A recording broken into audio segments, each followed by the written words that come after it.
il a tenté de renier numéro à téléphone au monde au AGMV Mbelou. A combien qui muta Orange. Orange a pessi conversation ya RB ya l'opesa autorisation que non et bima.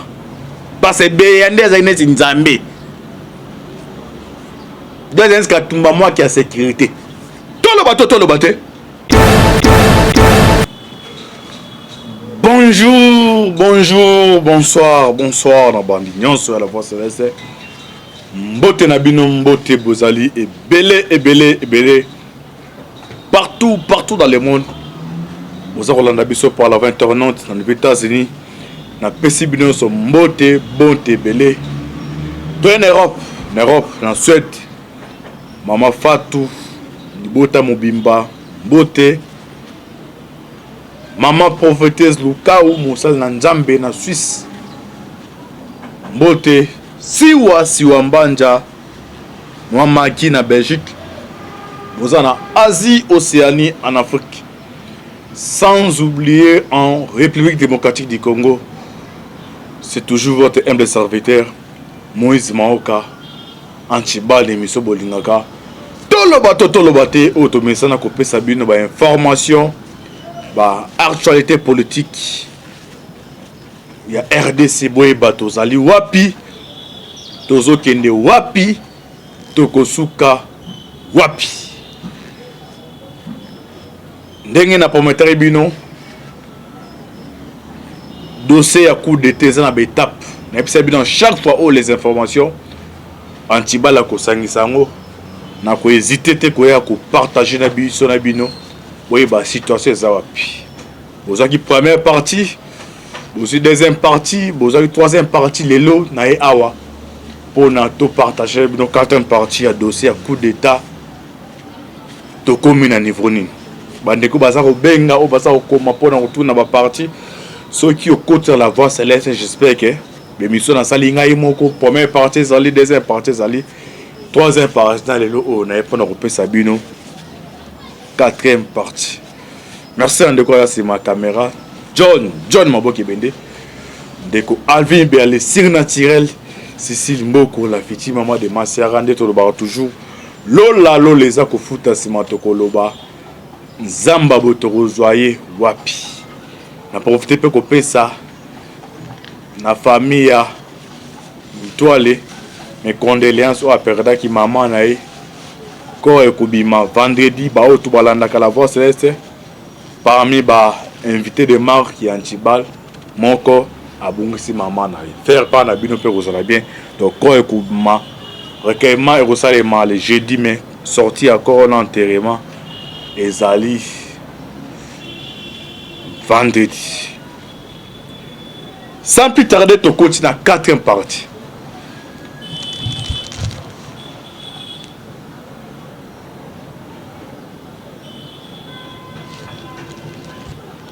Banda bakanga kiye abande ko boya koloba melelo oyo Antibala tombé na élément encore auto partager na bientôt ça là ba analyse de dazo répéter parmi ba antenne wazali OPS ya ANR ba wani Nzambi champion ezana mwana moko ya François Biawana Aza OPS ya ANR, Aza n'est pas Katang. Aza parmi bateau basé na procès à Chebia. J'espère que les vieux Hervé Mboulou, ou Aza li AGA ANR, il faut faire très attention à garçon. Antibal de l'Epsilon même fois que non Aza ngolo na kata mai. Ce les autres manazo informé bino bocha tembete. Mais les mots n'empêchent na quatrième partie à Bandeko. Boyo kan Njoto Mali. Ce pété bizali. Na roya aboye ba aéroport. Boka, ils ont aéroport na Est, ils ont aéroport au Kagame na ben misère na ba mercenaire ba ko ba matière première de tout ba awa encore pour la énième fois félicitations à FARDC aéroport Boka où ici ba matière première et puis manque kenda Rwanda et autour aux la contrôler na maboko ya IPDF ya ba Ougandais na force armée congolaise FARDC ya mo parmi ba reno ya Oyo Kagama Kendeke to wana Antibala au salle émission spéciale. Tout le bateau to bani na dossier ya François Beya ezaki na bakamion ebimi eke na mboka moko mbongo ebimi minduki pe salemi mpona eya eravitaye a bandeko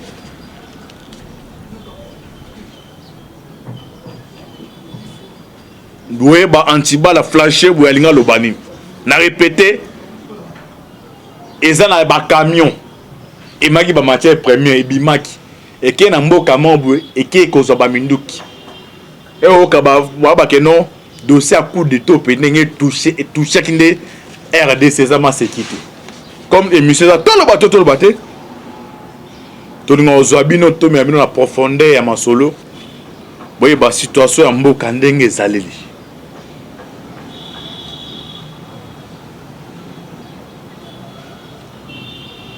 régime à Kabila coopération bilatérale na ezaki entre ba asiatique ezali coopération moko au biso toyebi ndenge memi mboka lelo Tshisekedi daye ye muta comme président de la République asina ba américain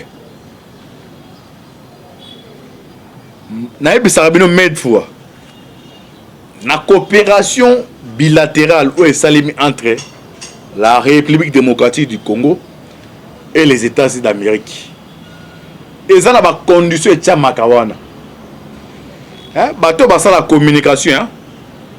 Autant na ba parlement, na ba bar, to un exemple clair simple na ba bar. Au moins na so ba pesi ba kiti ya pa Congo, soit ya parlement. Jamais bateau prendre bolinga bouteille ya ba Congo et ya na kati ya table wana. So yé catégorie qui m'a rappelé wana bazui ba kiti ba kena. Ezande moko ba partenariat bilatéral et salemaka.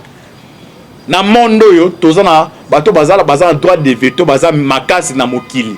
Oya théâtre o ezali ba pays na 5. Ba les États-Unis, ba Russes, ba Chinois. Eza bitumba babunda na ate bango na bango. Mutu pays na pays ba bazala droit de veto wana chaque jour, chaque heure. Peut-être dans o biso ba africain tozo ngato kene to ça l'ambiance bango ba réfléchir ndenge nini ba continuer à toujours makasi. Alors les rivalité, rivalité one. OK. Bango baza ba réfléchir à bongo. Yon sauta na ba livre oyo ba malade ya coronavirus. Sauta na livre moko ne okena ba débat nini ba lobela le monde dans 50 ans. Au monde ba bango eska ba on baza tout en avance. Alors, les ba signer coopération bilatérale na pays na yo. Donc konta wana ba olingate pays mususu azala ba rivalité na bango bazwa possession ya mboka wana tsoyi batimbele mona ba vrai ba no salema yo moka tunenga me antibal to mona ki ba marine américain ba kitaki ba roya me ba mona ke non coopération ba sa na pays na yo parmi ba collaborateur na yo bazo permettre na ba diverser na bango ba se comparer na ba no fina yo e ba ofino yo ba no tuna me boye ndenge sa ba te ba yo tala mutu tel on sa contre plein na biso yango eza sikoyo so la même procès ya caméra problème les États-Unis et que so caméra détourner ba millions c'est nini les problèmes américains mbongo ba pesi wana et que est servi na ba adversaire na ba Hezbollah yo moni ba kanga banani ba libo Sami Jamal tout c'est ça les problèmes. Alors pourquoi on introduit bongo bande bolandasko awa ba grief au ba pesi François Beya ba grief les éléments clés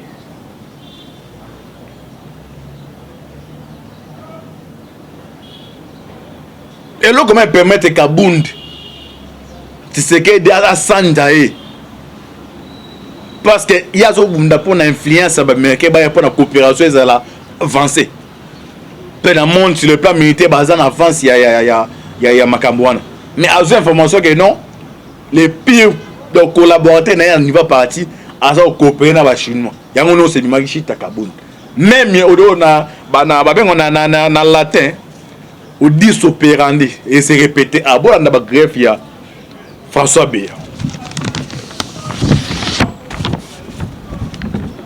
un certain mardi, vers 20h GMT, 17 camions. Bandeko, Antiba Zarangolo. Un certain mardi, vers le soir, un dans 17 camions. Et quitter RDC. Vers Kasumbalès. Dans ce match, on va champion. Non, c'est un Hervé Mboulou pour changer l'équipe à Aner. Aux anniversaires 4 ans. Si même il va stationner, c'est un champion.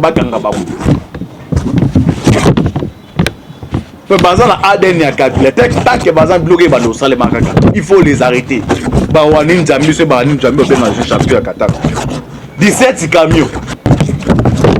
On a mort tout dans Tibala et Bindé, Tibala, na ba misé partout dans le monde. Attends, on a la potentiel dans l'andela makamno autour na Antibala comme États-Unis, on a comme États-Unis. Mais on comme akuna na molim. 17 camions et bimi.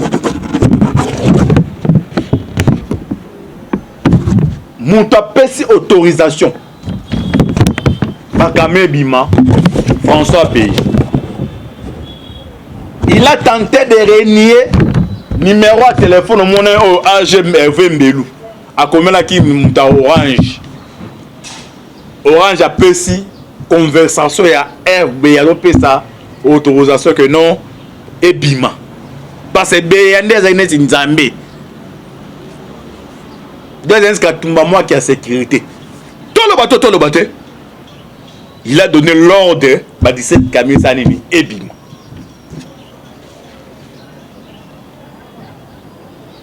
Radar, il y a un partenaire qui s'est dit comme Hollande dans le camion. Ils ont nini, bah on découvre dans 17 camions l'uranium pire et quitter RDC.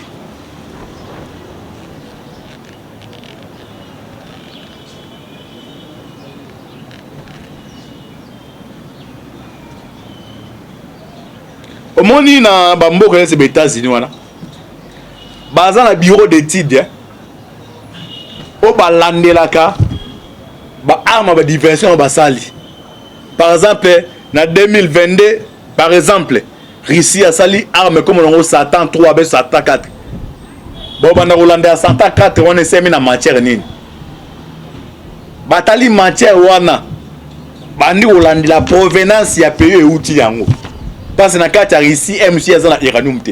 Mais sali Satan 3. Satan 3 n'est pas par exemple selon de Russie ba la propagande nango ka Poutine a bombé torse que non. Tous a peur qu'on détruit par exemple Dallas dans quelques minutes. Bango pour na bango te que non Russie a sali arme. Ba ko bote taza makasi. Ba Lukasko nani a pesi ba matière ou permettre na Russie à ça la biloko wana. Bande ko zo mona mukilo ya monde lobby ya lobby on est tambola bande ko so boy ana yebisa bande ko musuke non politique Afrique joue bande ba militant musu wa comprendre ngo bande tika volontaire ntambe sala les militants ils dépassent bazaye kabo ya chicha ou titel mais Kabila est tenté de coopérer avec les occidentaux ba tika qui même histoire 17 camions bimi et sali ba transit na ba transit wana ba ke kolandela boye yo tombé et continue na quatre bureau de titre d'état zimbabwe que non les faits déjà Russie a 17 camions soit Chine a 17 camions à uranium. C'est un danger permanent. Alors ce basant d'information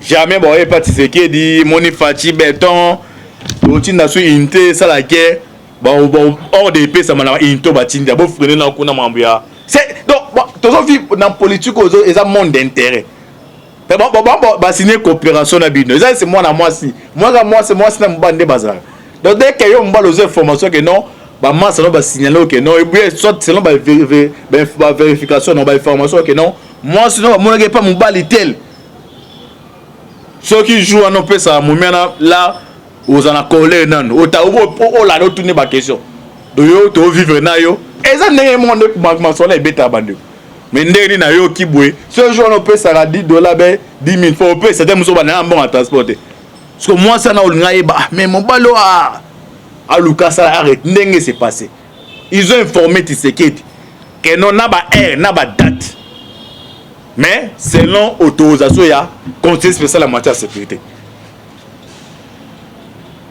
À partir de ce cas, méfiance c'est quoi Tarayangouane. Parce que François Babi que non, et Bima, bah on que non, on ne pas Tshisekedi. Mais quand les Américains vont échanger dans Tshisekedi, que non, on a signé coopération bilatérale, non, mais n'est pas camé ça au Bima. Dès que Tshisekedi comprendre que non, et puis on signale que non, bah camion au copé, donc au armée de adversaire n'abisso. Parce que aux autres crise de sécurité au niveau monde entre Ukraine et Wana. Guerre mondiale les banara bon guerre mondiale banarate donc est déjà Ukraine guerre ngé bando ici qu'on a bi que non za pena tinda ba intervenir états za ibongote et bitumé bandi ba aller na bango ba aller ndenge c'est pas ça côté peso à Rwanda aza ba técédant na baris ba ça va attaquer aller aux États-Unis ndenge monnaie ça les mag et bandara ba pays moi libande bando kita ce qu'on a ba lié et tamboli monde atié. C'est un bloc, c'est pas ça. Alors, le service, il y a informé Tshisekedi. Que tout le monde est camion bimi. Ou les attaques pas n'abusent pas dans la coopération bilatérale. Même nous sommes puissants. Tous les camions, mais tous les facilité, pardon. Entreprise, c'est RDC. Tout créé un emploi pour les Congolais, mais bon, ça on a des adversaires n'abusent. Oh, les Congolais vont bénéficier de l'eau comme on dit. Quand il s'est qu'il y a des formations, on a renseignement à Robin François Béaté. Ça va, il faut contrôler Moutouane. Après 2 semaines,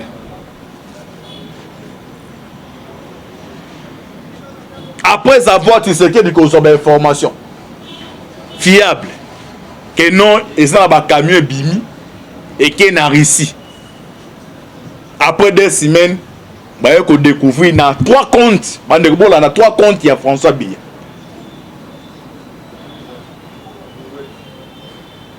3 comptes, il y a François Biya. Bande comme kilo président au bateau mon qui m'a bango ezate. Dès na besoin de bande ah que non, nzambo to prier dans ma casse après bango. Ba États-Unis ba bango de ba diriger monde.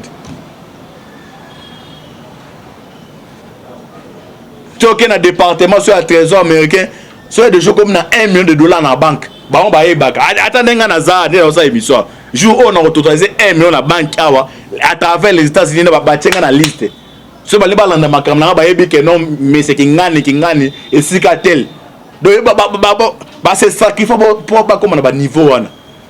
Bah y mon compte à François B. Bah y personne continue à aller mbong et back ça mak. Oh, ils ont détournement, oh, un salaire et banak. Jamais mon tour va foutre à 100 dollars. Bon, on a directement sombi 10 puis 500 000 dollars. Et ça détournement. Il faut aller la montagne à 100 dollars par mois. 500 000 ou tu wapi.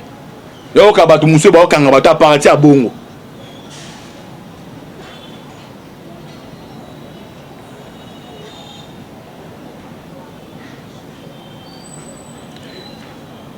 Il y a eu 17 camions d'uranium ayant quitté le pays sur l'autorisation de François Biya. Et au lendemain, on a trouvé beaucoup d'argent sur les 3 comptes de Biya dans des banques différentes. La banque en banque. Non, c'est un peu dans Congolais. Et c'est moi, les attributions de Congolais qui créé la banque. Mais la banque, tout le monde a eu. Sur le taliban origine, et outil ming na bato soutenir groupe armé. Donc ba découvrir na 3 comptes à François Biya, Afulend, Rao Bank, na Equity Bank, Mbongo et Belé Mati.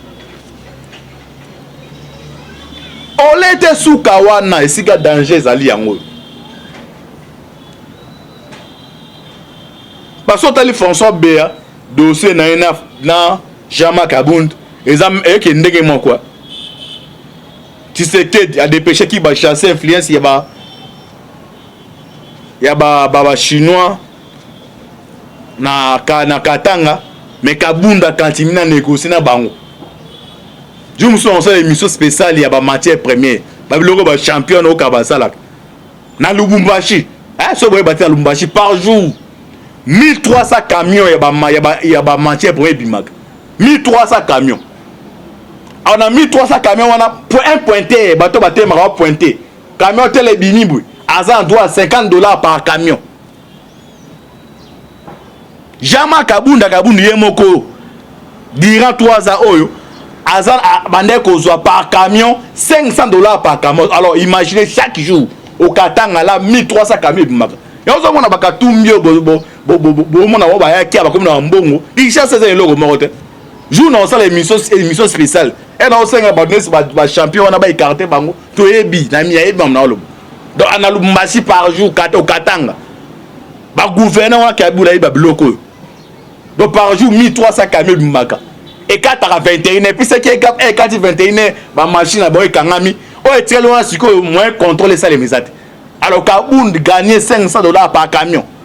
Azu il y a des membres de la famille à mon statut ba pointe ba camion à $50. Alors calculer $50 par camion fois 1300. Donc alors salaire sur do ah bande ko na Congo mbongo ezali ezane ba circuit ba biloko non sera ba nemba kwa kocha ki mwana mai mondo boye pouvoir pe bon ba espérance ya ko gérer na ko yib au monde na couloir tel yo mona ba construire ba château n'est-ce pas ça 3 ans Kabunda au tali ba pala Kabunda be au tali ba combattant au ka mawa mingi. Alors on est pas découvrir ka ba compte ya François Biakenon mbonge e barisami et le copene tie somo Bolanda. Il y a eu 17 camions d'uranium ayant quitté le pays sur l'autorisation de François Biya. Et au lendemain, on a trouvé beaucoup d'argent sur les 3 comptes de François Biya. Dans les banques différents. Rao Bank, Equity Bank et Afriland. Les indices attestent que ce sont des véhicules de la famille Kabila. Vous voyez, est-ce que moi, je m'appelle ce qu'ils allaient. Ok, bah véhicule quitté wana. Et c'est une famille à Kabila et qui n'a réussi a eu pourcentage na comme ça joué mais selon l'enquête qui a ba Libanda parce que année à l'information à travers renseignement Libanda ba collaborer so moni mutalega na TV ba ça l'émission bike no ba bilo a coup de ça eza bilo ka fanti nga so za pena muto akanga bat na o kango sur place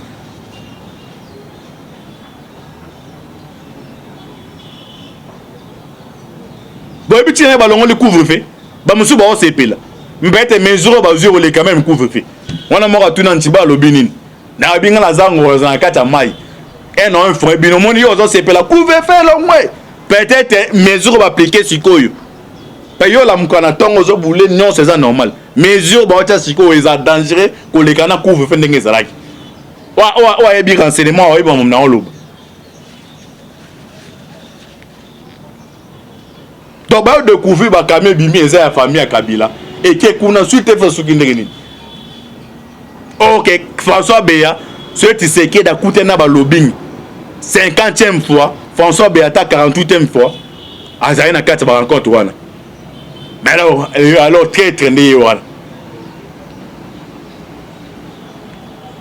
Donc les indices attestent que ce sont des véhicules de la famille Kabila. Et cette cargaison est en partant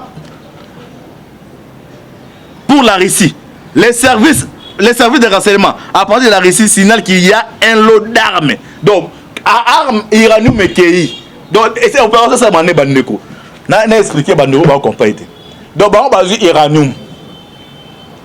Na iranium wana o ya côté ka bango ba teki. Ouais, tikali basali ba arme basali ba sala arme au point moi ba téléphone tout ça ba iPhone 13 ba basali par exemple iPhone 14 iPhone 14 ba ça za pour na bango d'abord pour na Russie pour na Chine au cas où bitumberia ba bundi nango mikolo ya ya bo moi non Chine zo prendre par exemple arme tel azu ba matière pour na biso so bino ba te bo pesi bango ba matière wana ba rozwa sko ba mkombino bo pesi ba matière baki baselo ba aka ba arme o abitumba ba pesi bi ngo ebele na bo ndengo perdu ça les marques ba amana e ko ya muta comme ça ba groupe ya ba rebelle na apa azao na 10 groupe na est ya ben no benga donc ba pesa ba minduki donc na quatre opération nyonso na muta opère de kaisa ba congolais ba biso ndenge basirkue sepasaka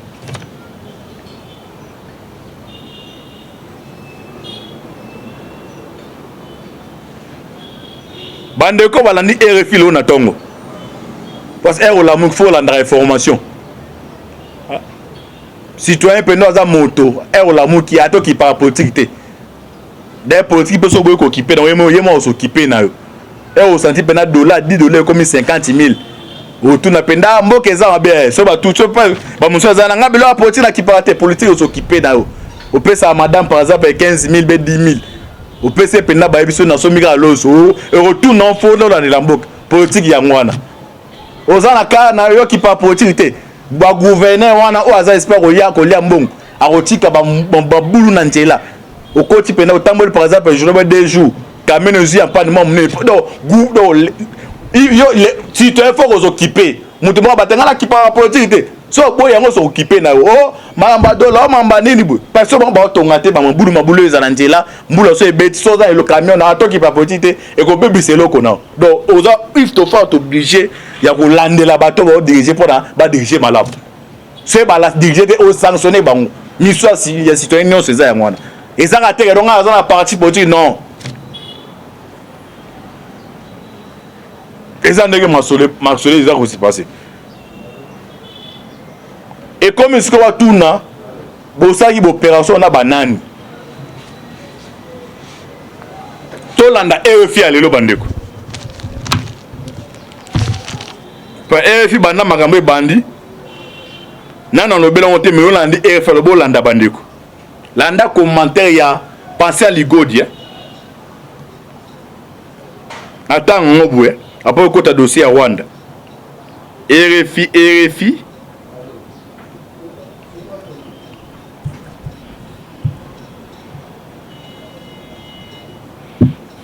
ok tout là na RFI alelo RDC d'autres arrestations prévues dans l'affaire Béa la présence nomme son remplaçant neto ba na ma frontière tout les faits le gouvernement a eu engagement ya kolongola couvre-feu et ça na ba makambo za ko se passer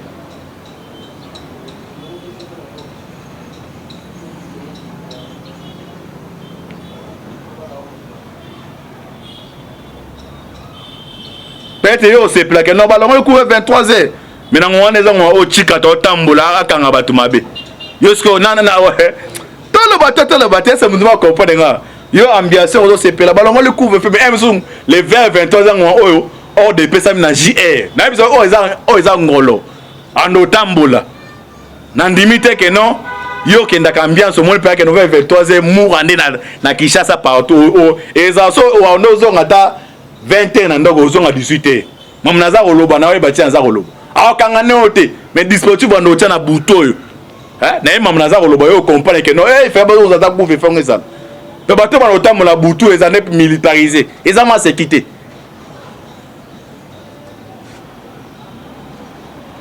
pena couvre no moins la police mais tout ne ba na amour o ezang ngolo mutaza informé landa RFI République démocratique du Congo d'autres arrestations prévues dans l'affaire Béa la présidence nomme son remplaçant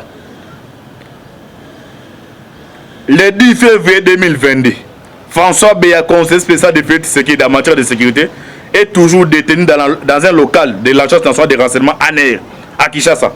Selon la présence congolaise, il est arrêté suite aux indices sérieux à test d'agissement contre la sécurité nationale. Mais la présence a déjà annoncé que Jean-Claude Boukassa, Jean-Claude Boukassa, il y a la criminologie à niveau à Canada. Aza membre à parti à IDPS. L'air Tshisekedi a nommé François Béa conseiller spécial, le très spécial Ndeba ministère balinga bamisa tumbongo. Les très spécial comme baliba bengi yangwana. Tshisekedi a Jean-Claude Boukas. Jou bataka yena François Ebande ko simbate. Il y a ça la criminologie. Mais il y a une expérience. Pas à travailler longtemps, mais il y a ça criminologie libane. Alors parmi les données, au service à Libanda bando collaborer na awa, c'est Jean-Claude Boukassa dans service à Libanda. Ne bande ba nianti beya. Système ya garde corps. Maman Tindio na Zando, Tindio na petit frère. Ce petit frère wana ye oh non ça mona e bozonga na Zando, afunda ganse na neti da sala. Tolo bato muta comprendre le kongwa. Bilo ezali batini jeune fille batini lele kinemo wa eboke nai. Ato sombelier miliki ya ndenge nini. Oh tous amona yosoi garçon te la simba ki era zonga. Era kotera na lupanga bandikolo. Eloko blue ka sa sale asali beya. Paye mutaze adjoint François Biya. Ba numéro tu à téléphone zo mona orange ou appel sur one. Renseignement eza malamu sozo comprendre ngwa. Eza ba risque mais eza malamu.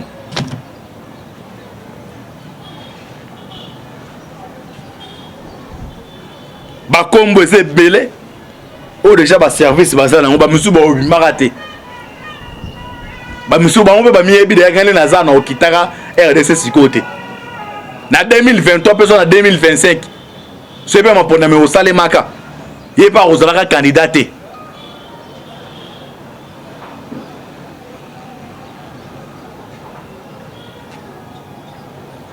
Moi moi tout dans Tiba 2021 les choses até c'est là le cas prophétique dans ngai. Dans un cas à mai et les choses até 2025. 2 ans on est à 2 ans moi dialogue ba lisanga bonganga bakoya. Ba muzitu bakoya peut-être il faut na désister. Mais muzitu nazo eba. Ba discuter ils ont déjà très avancé. Yo oza wana jeune ozo ko nolanda ba politicien surtout ya Congo. Oko bambali papa. OK ba marche OK ba marche Suzuki pendant que en 2023 ye Moussa parce que notre Tshisekedi dit pas que soit glissement mon Suzuki il est premier ministre. Jeune luko tanga kelasi pour yekede kangama na nzambe nzamba rosala. So tingam na ba politicien ogolela. Bi babo lisanga bonga to la mga baroya.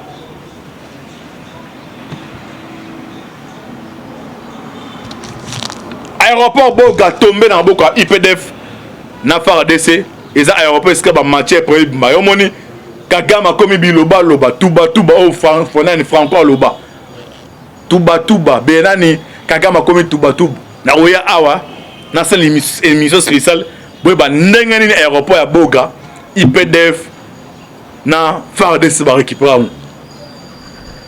yango mo na sommet ya oyo personnellement eza eloko moko e bana mai to benga to linga boule to moye ba coup de tête za ko beta mabiso beto linga boule donc ça sougne sur comme azana espérance à dengue ba Tshisekedi ba fort ni assume wa Togo tout ba yaki un po ba étudier mais quand na bango traite déjà moi c'est Kagame pendant quand la région gala qui va payer singa RDC to moni banani mais pourquoi Kagame azarité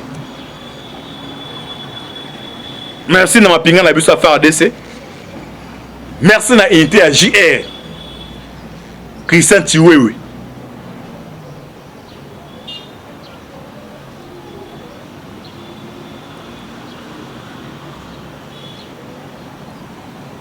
to senga to connaît ko prier makasi pour na RDC ndena episode mettre fois que non lien o esangi sibiso et l'équipe au Kaboul lien o esangi sibiso ezali RDC na kata Léona exemple clair ils allont être dans un passeport so za mboka mo so na France ba tout ne te koza mungala oza mulu ba tout est koza congolais botala histoire mo ya Lumumba ta baza na avion ba nga kita Léopoldville Lumumba pesa ordre na pilote wana to kita pilote aboya bino ba pesa ordre kita te kaza wa bise ngam président de ville to kita atali bango abi que non je suis belge elo na 5 congolais za na niveau wana so 5 makambu ya Congo to tsena ko buna biso na biso to tano intérêt ya Congo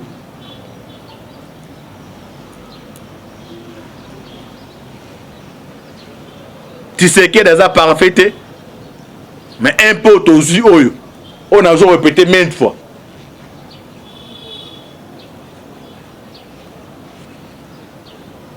Paix à son âme, hein? Ngwanda, alobarabui. Papa boti mwana moyibi. Mwana ne moyibi aoti ko yiba. Azoya na kata ndako akuti moyibi azo yiba pa papa nae. Mwana na azi akangi moyibi. Est-ce que papa a condamné mwana be a félicité mwana. Mwana ngwanda mutabeta lise sabi papa aboti abike mwana za moyibi. Et puis mwana ake ko yiba. Azo kanda kwa papa na kuti moyibi aza ko yiba. Akangi moyibi wana la papa ta moyibi. Est-ce que papa a félicité mwana be a condamné. Oya akomi. Merci na bino to bozali branché. Vous connaissez qu'on s'abonne massivement dans la Voix Céleste pour avoir besoin d'informations. Vous en avez besoin de questions au commis. La situation il a bien non. Il a un acteur qui a une intimidation. On a zappé anti-balle à ta lance qui te bêtise et dendag. Elle a bagagé ngolo ma sécurité. Doit faire nana banyamatu na kacha mai. Nous sommes une intimidation au benga. Oh yo to sa lobo.